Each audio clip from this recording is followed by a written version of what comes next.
Greetings to everybody. How are you? Are you happy? Are you meditating? Are you being mindful? If you have any questions, please let me know. We have about 1 hour to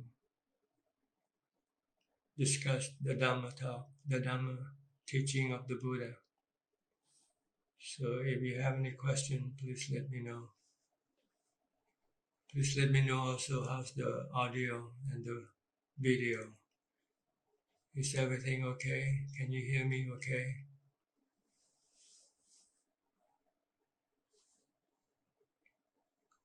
From Meal on Meditation, greeting Ajahn. Kenneth Hunt, good evening Ajahn. Good evening to you, Kenneth.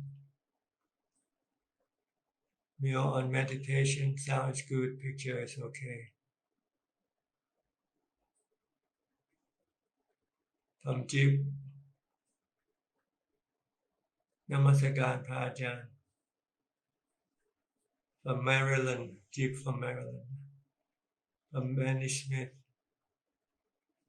Satu. Please let me know where you are, where you come. Just to get a picture of the participant, from which country you are from, or from which city. Be good to know. If you have any question, please send them in.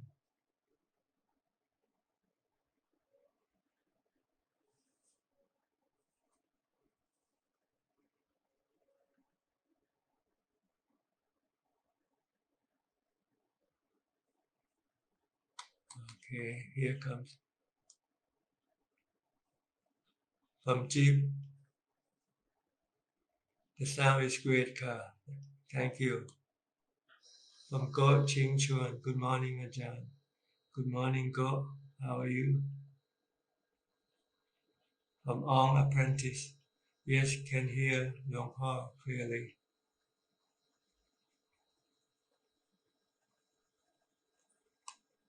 From Kenneth Hunt, sound and video are good, Ajahn. Thank you. From Mandy Smith, Niagara Falls, Ontario, Canada. Thank you. From Emily Shelton, good afternoon, Ajahn. She's from Washington, D.C.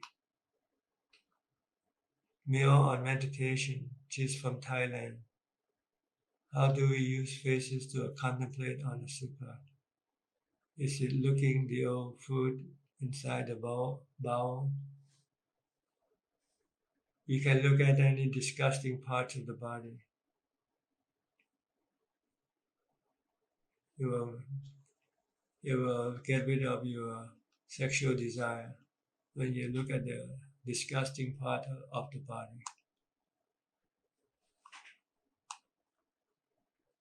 Here's questions submitted to assistant.ajahn@gmail.com from Jonathan E. Piscor, Eastern USA. Question number 1. Is the one who knows the same as the 4 Namakhandas? Or is it apart from these 4? They are different, but they are together. The Namakhandas are part of the knowing element, the knower, the one who knows. They go together. The one who knows of the knowing elements uses the 4 Namakhanda as the tool to connect with the body, with samsara, really.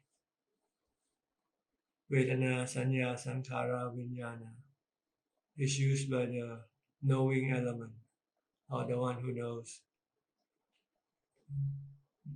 by connecting to the body through the Vijnana, and then it can then acquire or access to the sensual objects.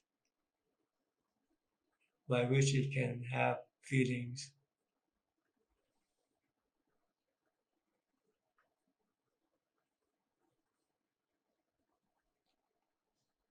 So the knowing element has the four Dhamma, Namakanda as the tool to connect to the body and then to the sensual objects. Because the knowing element, or the one who knows, has the three cravings of sensual pleasure, cravings for being and cravings for not being.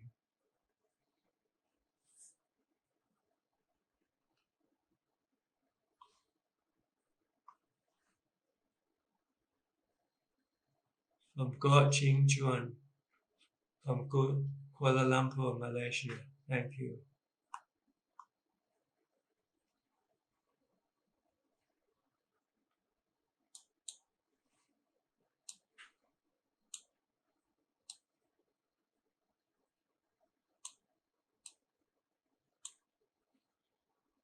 Question number 2 from Jonathan E. Piscor.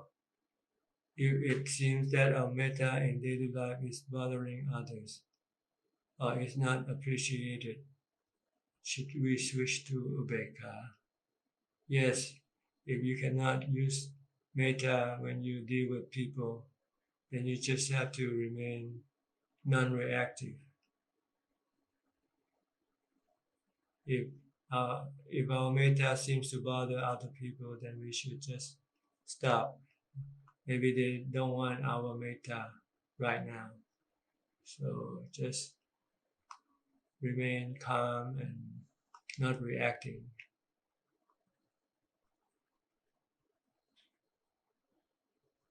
From Go Chin Chuan. I am fine, Ajahn. Sound is clear. Thank you. From Jane Lee. Morning, Ajahn. My name is Jane Lee from Melbourne. I want to ask, where is Citta going before rebirth? Thank you again. The Citta exists in the spiritual world, whether it has a body or not a body. What the Citta does is to connect to the body through the vijnana in the namakanda. So when there is no body, the Citta will exist as a spiritual being. And when it connects to the body, then it takes the body as its surrogate. Like if it takes the body of animals, it becomes animal. It takes the body of human being, it becomes human being. When it doesn't have body, then it becomes a spiritual being.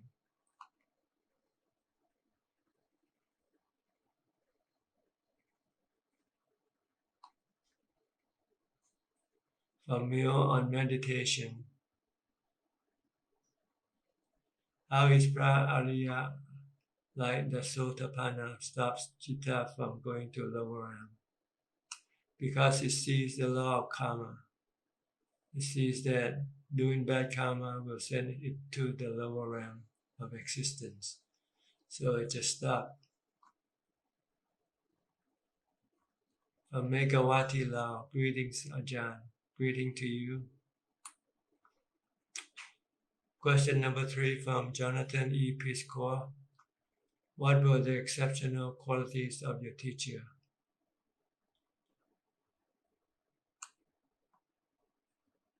His exceptional qualities are he was smarter than me. He could teach me things that I don't know.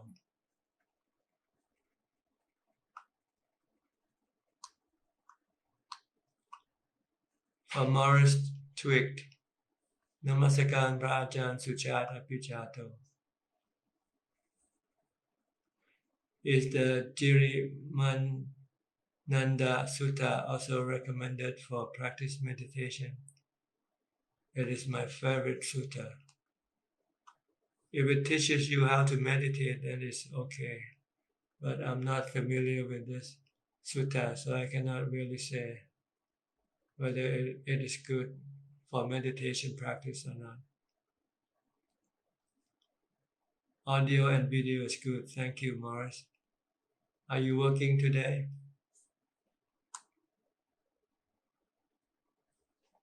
From Matt Dewson. Good evening, Ajahn. Sadhu, sadhu, sadhu.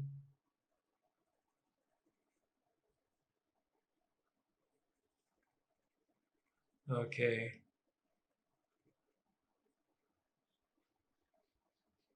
People wonder where the citta is.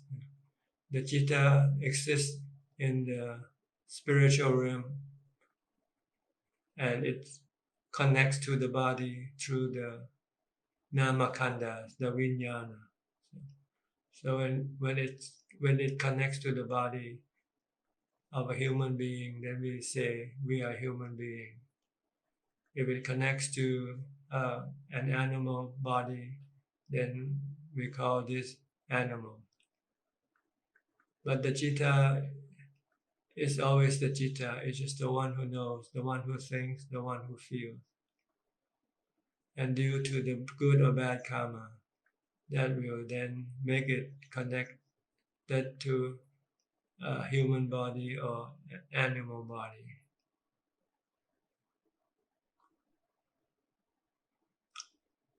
Question number 4 from Jonathan E. Piscor. Is Kanika Samadhi the highest form of concentration possible in walking meditation? Can we attain deeper levels while walking? It's not easy to access any type of samadhi through walking meditation, unless when you are under some special circumstances. Like if you walk and then you run into a tiger, and if you have strong mindfulness, then your mind will be pulled by your strong mindfulness into samadhi. Sometimes kanika or sometimes appana samadhi. I have told this story before about one of the teachers who was a disciple of Ajahn. I think his name is Luang Pu Chop, Ajahn Chop, and he likes to meditate, walking meditation at night in the forest. He walked and carried a lantern with him, a candle lantern. The lantern is made of cloth with a lantern with candle inside. As he walked,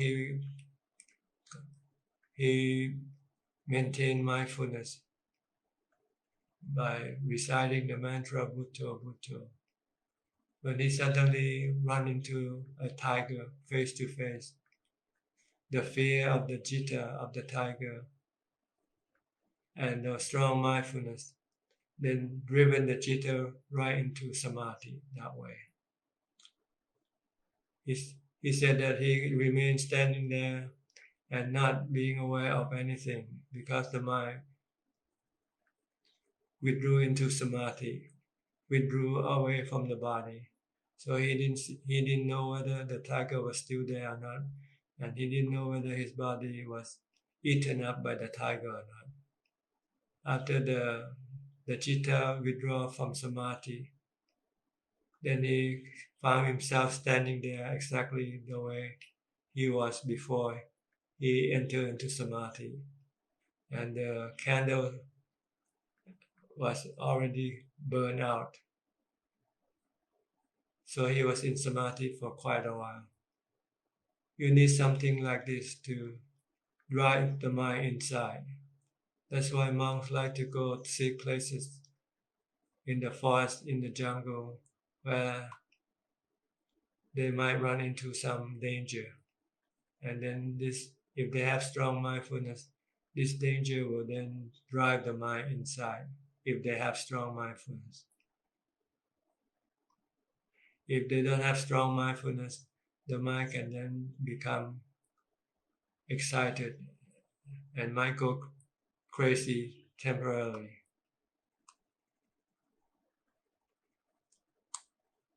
Question from Kenneth Hunt. Ajahn, does the Sotapanna still need to make effort to keep 5 precepts, or is it simply impossible for them to break precepts? Yes, they don't need to have any effort to keep the 5 precepts. It becomes natural for them because they see the consequence of their breaking the precepts. It's like you know the consequence of breaking the law, so you don't have to make an effort to obey the law, because you know that if you break the law you will have to pay for it.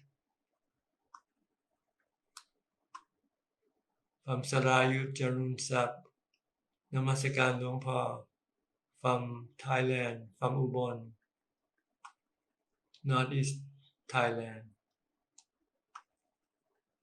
From Wan Vimon, Satu Ajahn, Satu. From Matt Drusen, Dear Ajahn, it feels like the more I study and meditate, the life with work and friends seem pointless. Is that wrong? Thank you so much, Ajahn. No, that's right. That's becoming disillusioned, becoming enlightened. You see, because the life that we know it is just an illusion. It's not real. Everything that you get is just temporary. Sooner or later, you will have to lose them all. So when you see this, when you meditate, you find the real happiness. So you become disillusioned with your work and your friends. So this is natural for meditating, for Buddhist practitioners.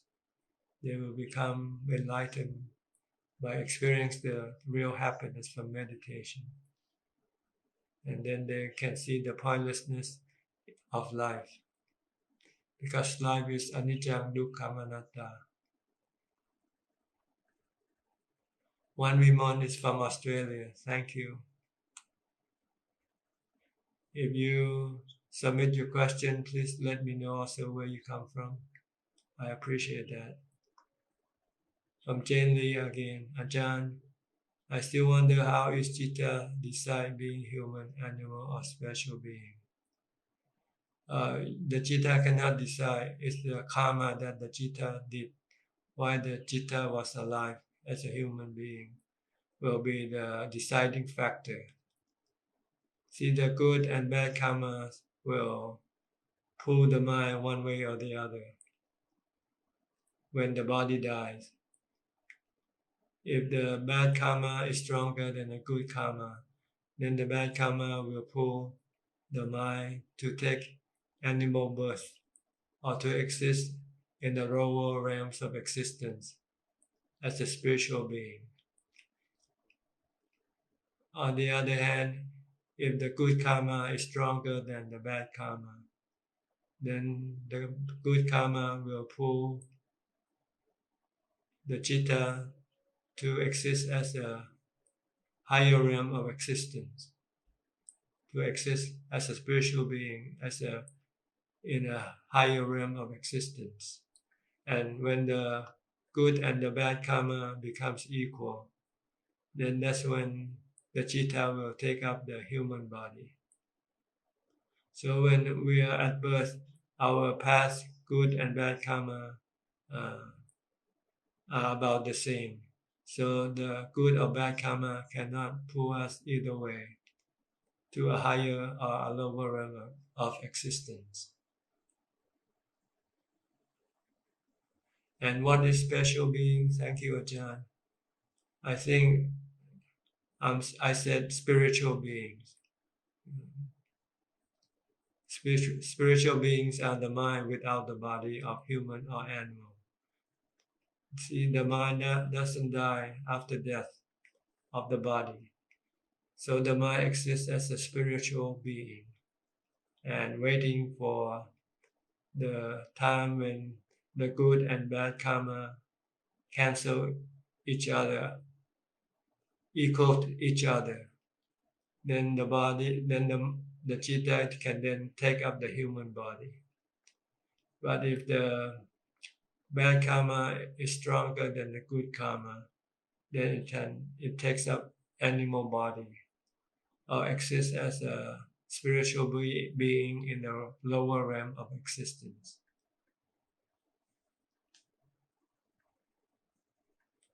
From Christine Kutkowski. Hello dear Tanajan. Hope you are staying well. Many people dying here in the States and worldwide. Very sad days here with more to come.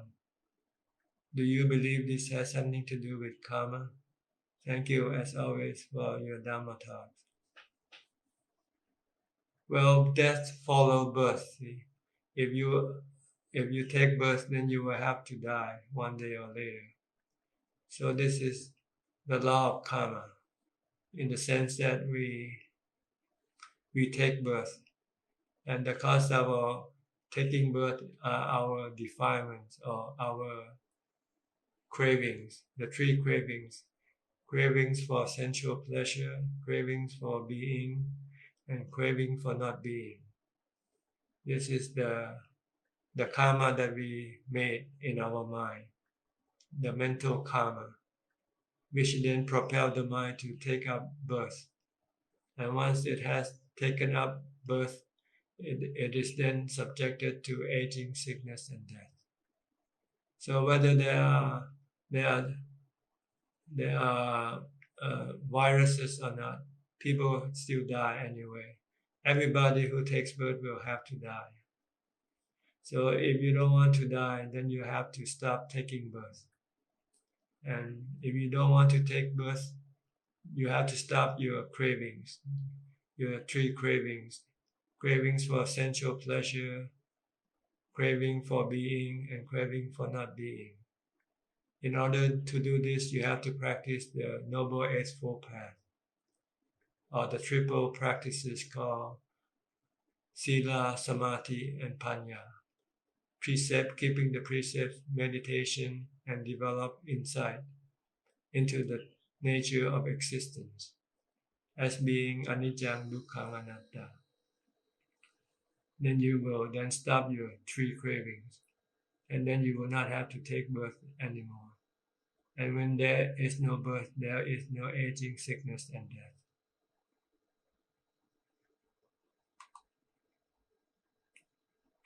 From Chu Chin, good morning and my respect to Tanajan. Good morning to you. Question number 5 from Jonathan E. Piscor. Why is it wrong to meditate with the eyes open, taking an external phenomena as an object? Because it will keep the mind from going inside, because it's still stuck with the body. When you meditate, the goal is to pull the mind inside, pull away from the body. But if you are still using the eyes, then you are still attached to the body. So you cannot enter into jhana. So you have to close your eyes and then concentrate on your meditation object mentally. Then your mind can then enter into samadhi that way. What about visualizing the Buddha in front of us with eyes open? You don't need to open your eyes, just close your eyes and visualize. Because if you open your eyes, you're still using the eyes. So your mind cannot separate from the body, cannot enter into jhana.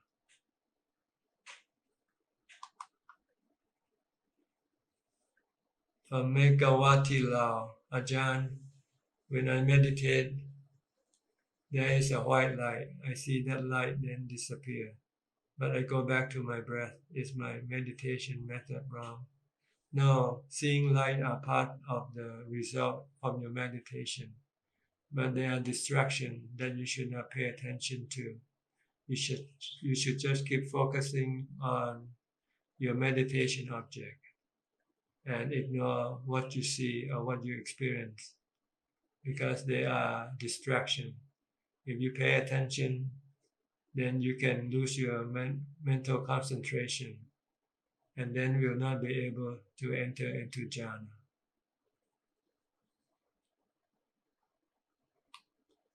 From Matt Drusen, I am from Denmark, Ajahn. Thank you. Did you attend the Zoom meeting the other night? I thought I saw your name on the participant list, but I didn't see you asking any question.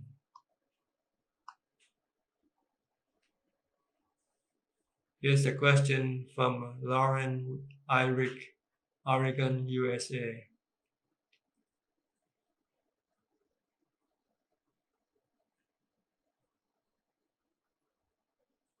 I started working with ayahuasca,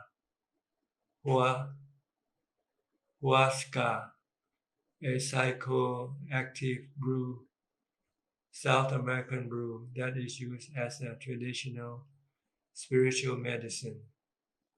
And from there, getting into deep yoga and breath work practice.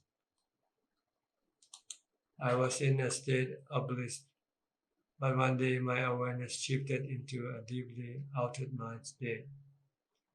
I have nothing except psychedelics, hallucinogen, to compare it to. I was entirely sober. It was fun and interesting for a few days until I noticed that it wasn't going away and becoming worse. I would wake up in the middle of the night and question this entire reality and people. It has been 1 year and I'm doing much better. I feel like I could get back to meditation and breath work, but I am scared to trigger another reaction like this. I went from unwavering faith to almost suicidal state overnight. Do you have any advice for me? Have you heard of this happening? Should I follow some particular teaching? I think it's the drugs or the drinks that you took that caused this experience. If you don't use it, then you will not have this type of experience. So don't worry. If you meditate without using any substances, then your meditation will be pure and harmless to you. So you should not worry. Just follow the teaching of the Buddha. Just using anapanasati, mindfulness of breathing when you meditate. Focus your attention on your breath, your in and out breath, at the tip of your nose. And try not to let your mind think about anything. Then your mind will become concentrated, calm, peaceful, and happy without any harmful things happening to you. Because you have strong mindfulness. The strong mindfulness will keep the mind steady and stable.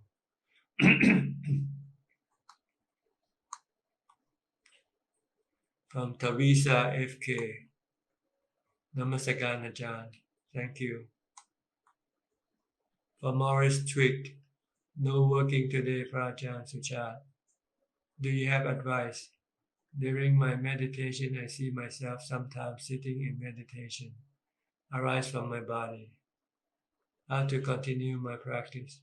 Just ignore what you see and concentrate on your meditation object.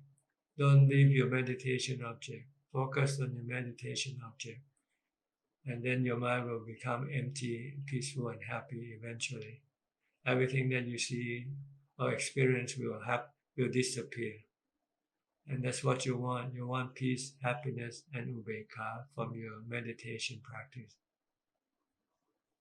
P.S. Beautiful story about Ajahn Chah. Yes, I think it's been discussed, told by Ajahn Mahabua in one of his book. I think whether maybe it's in the biography of Ajahn Man or in the Patipattha, the practice of the Kammathanam Bhikkhus. You can look it up in these two books, one of these two books. Biography of Ajahn Man or Patipattha, the ways of practice of the Kammathana Bhikkhu. From Pattarapon Borsak, Satu, Satu, Satu. From Jack Ling Tan, greetings from Vancouver, Tanajan. Sorry for joining a bit late today. Well, you're not to blame because this is not a scheduled meeting.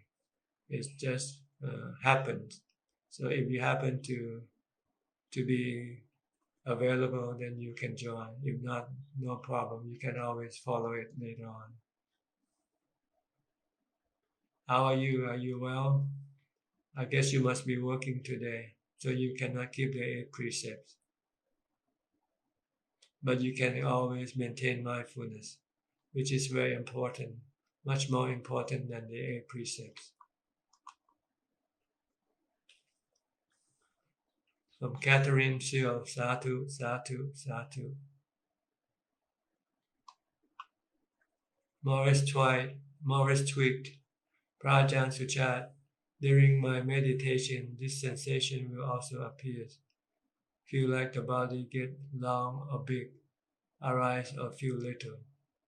Must I just stay with my breathing and don't give any attention to it? That's right. Is this in Pali piti? If you feel a sense of rapture, if you feel a sense of excitement, then this is called piti. You might have goosebumps, or you might have tears might dropping from your eyes, for instance. But this other experience we call nimitta. So don't pay attention to any nimitta. Just focus on your meditation object, because you want to calm and empty your mind. That's the way to do it, by concentrating on your meditation object. From Matt Drusen, yes, I did Ajahn, but I have some problems with my phone when I'm on Zoom. Okay, too bad. Maybe you can solve this problem in the future. From Darren Williams, is there any awareness of self in the jhanas?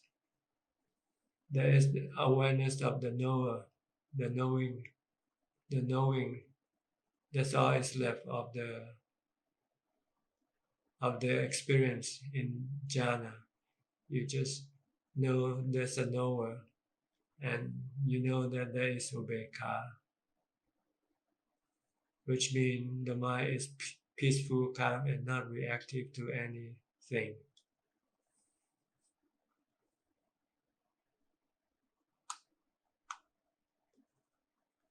From Dylan Alvis, Satu Satu Bante. Could you explain what you mean by craving for not being? How does it differ from desire to become enlightened? Craving for not being is the other side of the craving for being. See, sometimes people are craving to be rich, so they don't want to be poor. So by not wanting to be poor, it's called craving for not being.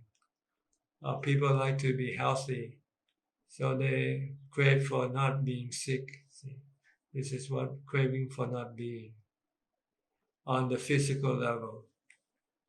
On the mental level, on the level of the anagami, the 3rd stage of enlightenment, this vibhava tanha means craving for arupa jhana, and bhava tanha means craving for rupa jhana, or the happiness that one gets from rupa jhana or arupa jhana. So this type of tanha has 2 levels, physical and mental level, supramundane and mundane level. If you become a sota, become a anagami, then you will be attached to your rupa jhana or arupa jhana, because you can have happiness that way, because you abandon your sensual pleasure craving. So then you rely on craving for rupa jhana or arupa jhana for your happiness. How does it differ from desire to become enlightened? They are differ in that the desire to become enlightened is good desire. The Buddha never said that you have to abandon this good desire. The desire to practice meditation, the desire to keep the precepts, the desire to give to charity, all of these are good desire, which you can practice. But you cannot have the craving for sensual pleasure, craving for being, or craving for not being, because they cause you dukkha or suffering. While craving to become enlightened will get rid of your suffering and give you true happiness.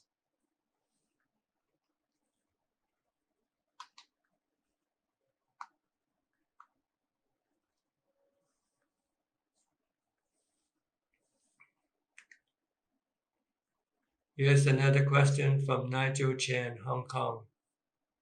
If I do something good, for example, speak softly, lovingly, but these words cause the defilements of others, like they become attached to my voice, will bad karma be produced by me? No, you do good karma by being kind, by being nice. And should people become attached to you, that's their business. So that's their karma, not your karma.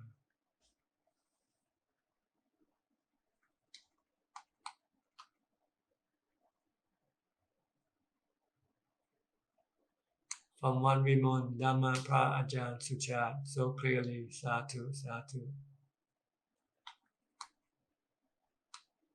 From Darren Williams, I can meditate for long stretches of time as long as my feet don't get numb. Usually it's the right foot and I just have to get up. I just can't continue. What should I do?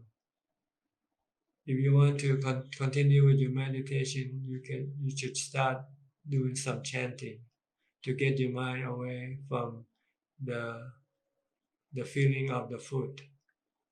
Keep chanting or keep reciting a mantra. You might not be able to concentrate on your breath during that time, so you have to switch from watching your breath to reciting a mantra or do some chanting.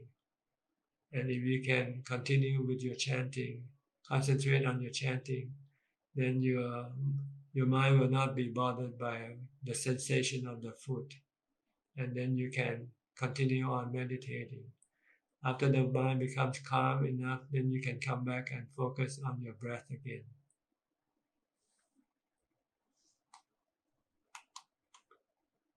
From Czech Link 10, thank you, Tanajan. We are doing well and working today, Tanajan. You said keeping mindfulness is much more important than keeping the 8 precepts. I suppose they are related. Yes, you need the 8 precepts to give you more time to practice mindfulness. But if you don't keep the 8 precepts, it means you are doing something else. So it will be harder for you to be mindful. If you keep the 8 precepts, then it means you have to stop working. But if you have to work, then you cannot keep the precepts. And then you will not have the time or the conditions, the surrounding to develop mindfulness effectively. We will need mindfulness to keep the precept. Is that right, Ajahn? You also need that, but you also need the time provided by by keeping the 8 precepts. So you can be alone. You can then have the right condition for developing mindfulness that way.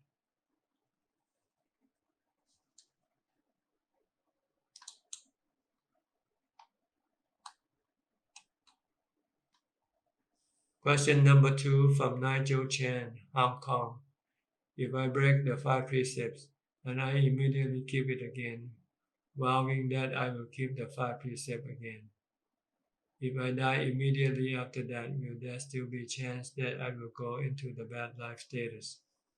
See, every time you break a precept, you are adding more bad karma into your mind. At the time of death, then the good and the bad karma will then decide which type of birth you will take again. If your bad karma is more than your good karma, then you will take bad rebirth. You'll be either reborn as an animal or exist as an unhappy spiritual being.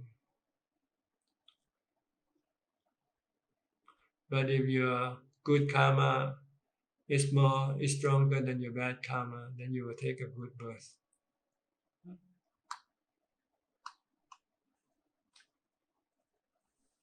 From Kenneth Hunt, Tanajan, when someone attains a Sotapanna, will they be content to abide by that level, or will they strive diligently to progress to higher levels? They might be able content briefly when they first become a Sotapanna, but after that, later on, they will then come across some form of dukkha, like the dukkha arising from having a partner. See, when they have this dukkha, then they see the problem that they need to solve again. So they will find that the problem is with the suffering arise from their sexual desire.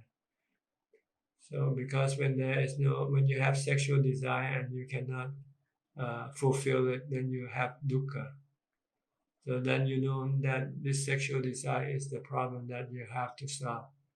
So that you will then need to start contemplating on a supa, on the disgusting nature of the body, in order to get rid of your sexual desire. So as long as you still have some kind of dukkha or suffering in your mind, you know you need to practice to get rid of those suffering in the mind. This suffering are caused by the fetters, called fetters. Sotapanna has got rid of the first 3 fetters, but there are still 7 other fetters left that can cause suffering to the mind. So eventually, a Sotapanna will then see this suffering arising, and then he or she will then have to develop more wisdom to get rid of these fetters. From Jane Lee, hi Ajahn, before we start doing meditation, we need to read sutta like Metta Sutta. Not necessarily. You don't have to, but if you want to, it's okay, because it's a way of preparing your mind for meditation. It can somewhat calm your mind somewhat. If your mind is restless or agitated, people usually do reciting the sutta to calm the mind. Like for me, when I started meditation, when I was a layman, my mind sometimes is still restless. So I recite the 4 foundation of mindfulness sutta, which take about 40 minutes or so. Then that can really calm the mind, and then I can then focus on my breath and meditate. So it's up to you whether you find it useful or not. If you need it, then you can use it. If you don't need it, then you can go right away to your meditation, to your mindfulness of breathing, for instance.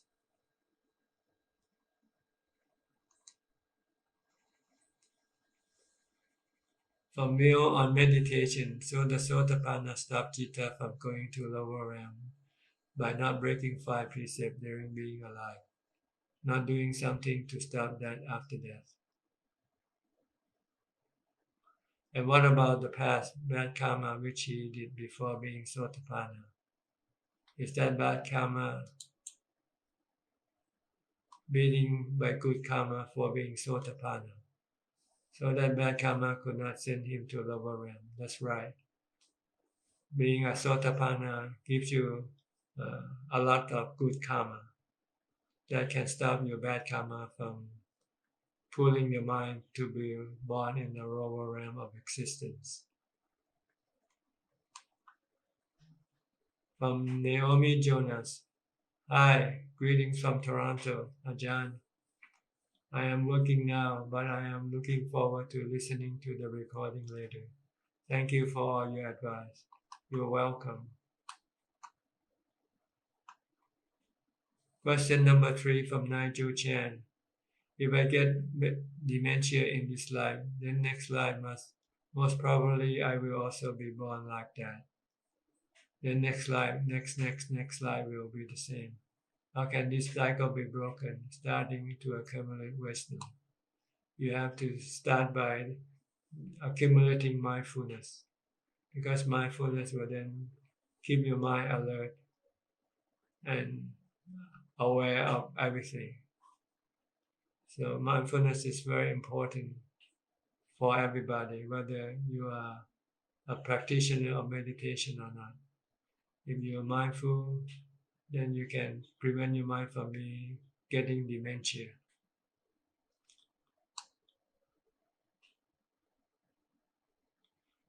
From Morris Twig, indeed, in the Patipada of Ajahn, I love to read and listen the stories of the Thai forest masters. It inspired me a lot in daily life and practice meditation. Thank you so much, Prajan Suchart, for the fruitful answers and advice. Anumodana Sadhu with you all. Anumodana. Thank you.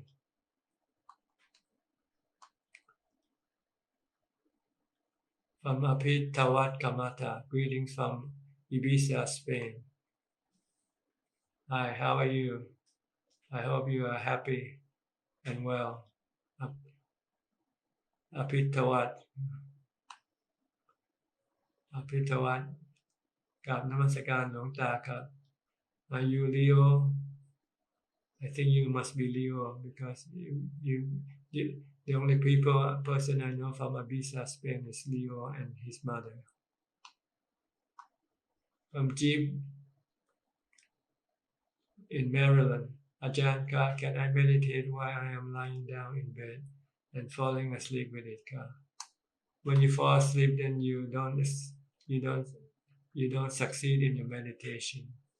You have to be alert, to be awake in order to enter into jhana.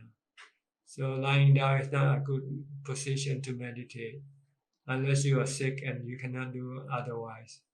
But you will not be successful. You will tend to go to sleep rather than going into samadhi. So try not to lie in bed when you meditate if you want to be successful, if you want to have samadhi.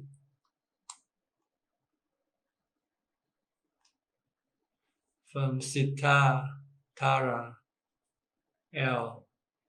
Tanajan, good morning. It is Jessica. Hi Jessica, how are you?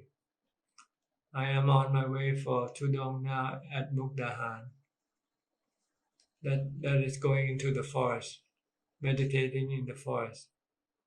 It is such luck that I can listen to you while sitting in the car in this early morning. My question is, when facing with many obstacles at the same time, when staying still and calm,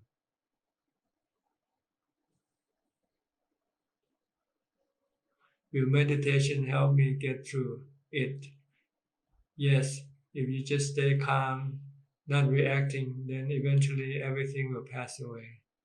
Because every obstacles are anicca. They are impermanent. They eventually will disappear. As I know nothing is permanent, all things change, but I would like to gain the wisdom to ease my suffering. Thank you very much. Yes, the way to ease your suffering is to be non-reactive, is to have ubekha. And the way to have ubekha is to recite a mantra or focus on your meditation object. or use wisdom of anicca, dukkha, anatta, that eventually everything will pass away sooner or later. You don't have to do anything. If you cannot do anything, then just remain calm and things will solve itself. Things will take care of itself. Nimpini, Satu, Satu, Satu. From Darren Williams, is there an arahant like Ajahn Mahabhu in the world alive right now, or are they all dead? Ajahn Mahabhu mentioned many arahant before he died. So there are still many arahant left in the world, and we know them there are some of them are in the Thai forest tradition, the monks, the Ajahn. Ajahn Mahabhu mentioned quite a few monks who he thinks they are enlightened. So yes, to answer your question, there are still arahant like Ajahn Mahabhu alive in this world right now. You just have to look for them.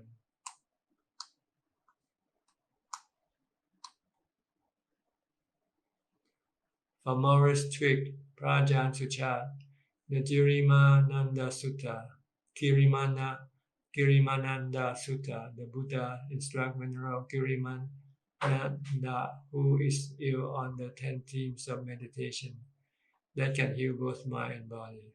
Thank you. Thank you. From Abhijato Kamata, yes, I am Leo. We are good, thank you. From Matt Jusen, dear John, I am sorry I have to leave now, but I have to get up early. Thank you so much for your teachings. I look forward to the next meeting. Sadhu, sadhu. Good night, have a good sleep, and wake up early to go to work. From Abhijato, I hope you are well too, Kap Longta. Yes, I am okay. Thank you. From Catherine Andrew, good morning from Brisbane, Ajahn. I have been a regular meditator for the last 5 years with closed eyes. Recently, I attended online retreat with Pante Akachita in Ipoh, Malaysia. It is an open awareness method with eyes open, unfocused gaze, watching the 5 senses. Is that okay? It is okay, but your mind will not be able to have full concentration or full upekkha. This is a partial concentration and partial upekkha, because your mind is still attached to the 5 sensual objects. So the mind is still active. See, the goal of closing your eyes in meditation is to make the mind become non-reactive, because you need this to resist your cravings and your desire. If your mind is still active, then when you have desire, you cannot stop it. You cannot remain non-reactive. Your desire or your craving will force you to act. So it just okay. I think it's like developing mindfulness, but not meditation, not samadhi, not upajjhara samadhi, or not akanika or appana samadhi. So you don't get full upekkha, being fully non-reactive.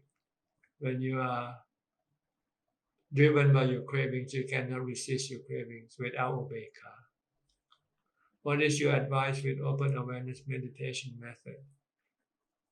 It's a partial meditation practice. It can give you mindfulness, but it cannot give you upekkha or full concentration and happiness that arises from full concentration.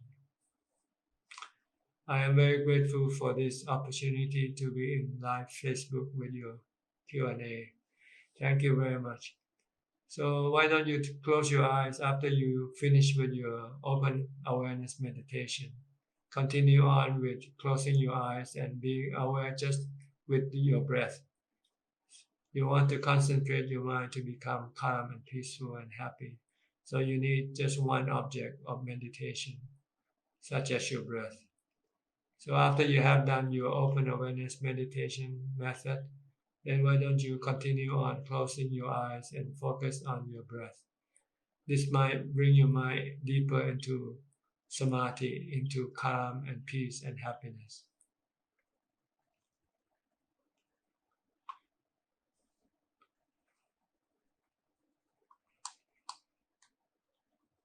From C. Ted M. Good morning, Prajan Satu. From Darren Williams. You talk so much of jhanas and samadhi, but won't you say that for lay people, it is not possible outside of retreats? Yes, that's why people become monks. If they want to really uh, succeed in their practice and become enlightened, you have to abandon your lay life. You cannot have both.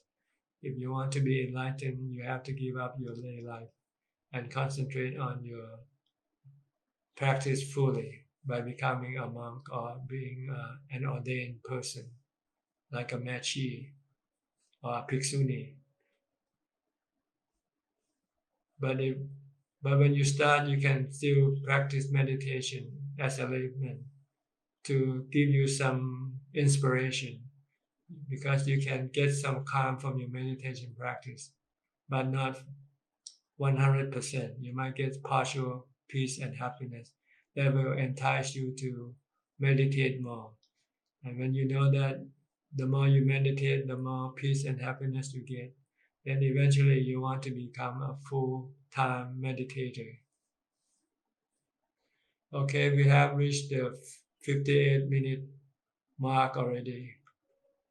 So we have 2 minutes left before we finish with this meeting. So I have to ask you to stop sending in any new questions. If you are still typing the question, you can continue and type and send them in. But if you haven't started typing, please don't do it, because I will not have the time to reply to your question. You will have to wait for the next Q&A meeting, which will happen sooner or later. From Xiao Shan, Ajahn, when meditation I can reach the state not feeling my breath quite fast nowadays. However, it's like stop at this stage now and difficult to progress further. Is it because of lack of mindfulness or practice not enough? If you cannot watch your breath, then you have to watch your mind instead. See whether your mind still thinks. If your mind thinks, you have to stop it with your mindfulness and continue on sitting and not doing anything. Then that way your mind can become calmer and go into deeper into samadhi.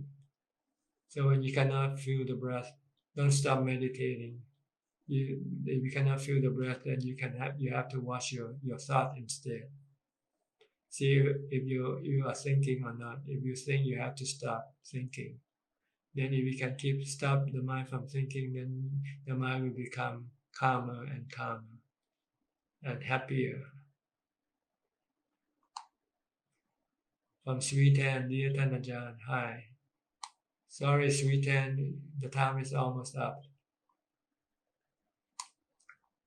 From Meal on Meditation, thank you very much, Tanajan, for being here and clear out doubt. Practicing without doubt is wonderful and energized.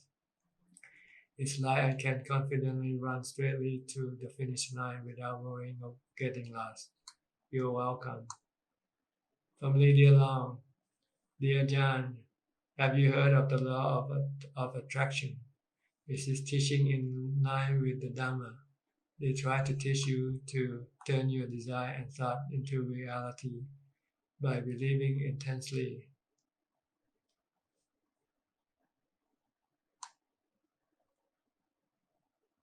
Will it encourage even more desire to do more and be more? Yes, the more you do, the more you follow your desire, then your desire will become more and more, and it will never stop. The way to stop your desire is to resist your desire, not follow your desire. then your desire will gradually disappear from your mind, from your life. It's like people who have desire for alcohol or smoking. Every time they have the desire to smoke or drink, if they can resist this desire, then the desire will become weaker every time you resist. Eventually, the desire to drink or smoke will then disappear from your mind.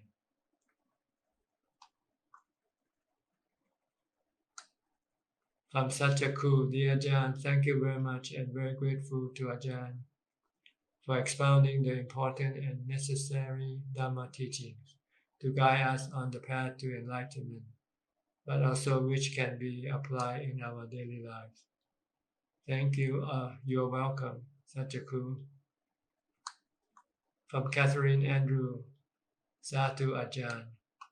From Lim Thi Wui, good morning Ajahn, happy to hear, learn and inspire from you. Satu, Satu. From Dylan Alvis, Satu, Satu Bante. Is it correct to say that the Patavi nature of object, hardness, softness, earth element, can only be understood when our body makes contact with them? Well, your body itself is also made up part of the earth element. So you are constantly in contact with the earth element. The mind is constantly in contact with the body, and the body has the earth element. So it's not so much uh,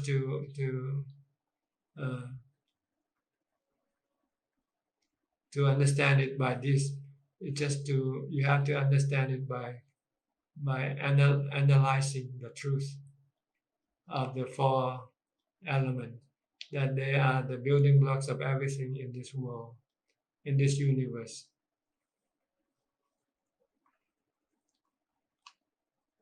Okay, from Sweet Hand. When I lose mindfulness on my breath during meditation, I switch to reciting Bhutto again. If I lose my mindfulness again, I recite Bhutto, Dhammo, Sangho to regain mindfulness. Is that okay to do that to regain mindfulness? Yes. And does it work for you when you lose mindfulness? Can you regain it by reciting Buddha, Dhammo, Sangho? You have to prove it for yourself. But yes, theoretically, when you don't have mindfulness, you can use reciting the mantra to bring back your mindfulness. Tiem Hua Tan, good morning, Kanajan. Thank you for your teaching. It's like a Pandora box of Dhamma. It's much better than reading books and sutta because you personally explain it, and I get so much knowledge that I didn't get from books all this while. Maha Satu to you, Ajahn. Satu, Satu. You're welcome. From God Ching Chuan, thank you for the teaching today. Satu, Satu. From Jack Ling Tan, thank you so much again, Tanajan, for your beautiful Dhamma teachings. You are our inspiration, our great teacher, our role model. Thank you for shining the light on the path for us. With much gratitude and appreciation to you, Tanajan. You're welcome. You make me happy. You make me feel inspired to do more teaching. From Sweden, thank you, Tanajan, for answering our questions.